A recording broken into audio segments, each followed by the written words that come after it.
The listener may prefer to listen to this chapter on the principles upon which the care and treatment of Katie is based, after first listening about her early years of abuse and neglect, Chapter 2, or just prior to listening about her going to live with Jackie, Chapter 8.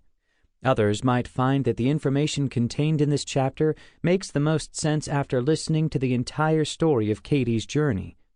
Still others might choose to simply listen to Katie's story without listening to what principles I held that guided me in writing her story. Parenting. The care provided by Jackie to Katie is based on principles of attachment that are presented in detail elsewhere. Hughes, 2007, Golding, 2013, Golding and Hughes, 2012, Balin and Hughes, 2016. Many theories of child care are based on principles derived from social learning theory that are congruent with how most of us were raised. These involve having parents provide children with standards of behavior that are considered to reflect their values and those of their community. These standards are taught through modeling, coaching, direct instructions, and feedback. These are complemented with behavioral consequences that serve to reinforce the behaviors desired by the parents. Attachment principles do not contradict those of social learning, but rather represent the foundation upon which to base socialization interventions. While social learning emphasizes the evaluation of the child's behavior, attachment focuses on the unconditional acceptance of the child. Such acceptance, which permeates all of our interactions with our infants, creates a strong sense of safety and confidence in the permanence of the relationship regardless of problems or conflicts.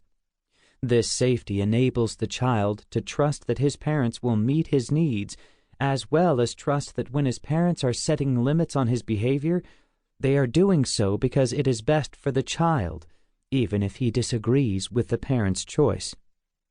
From this foundation, the socialization that is so necessary in raising a child tends to be much more effective.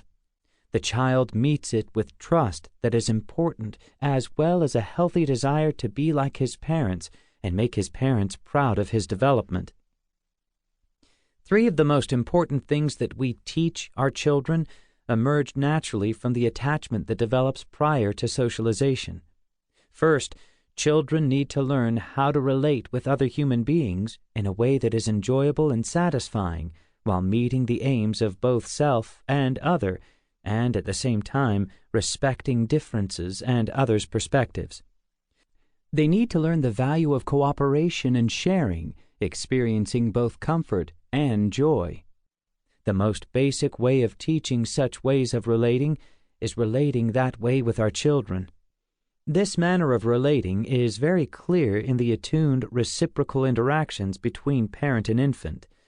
It continues in the toddler play characterized by peekaboo and many other joint activities of delight and discovery. It deepens when the child struggles to communicate his experience and the parent shows interest and understanding. With such a foundation, any formal instruction on manners and sensitive and polite behaviors comes easily and naturally through modeling and a few words. The second important skill that children need to learn is how to regulate their strong emotional states, such as fear, anger, excitement, sadness, shame, and joy.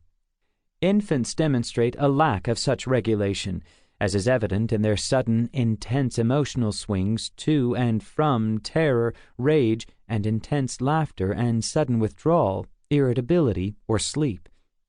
Children learn to regulate these states through the active presence of the parents or caregivers who are co-regulating their emotions.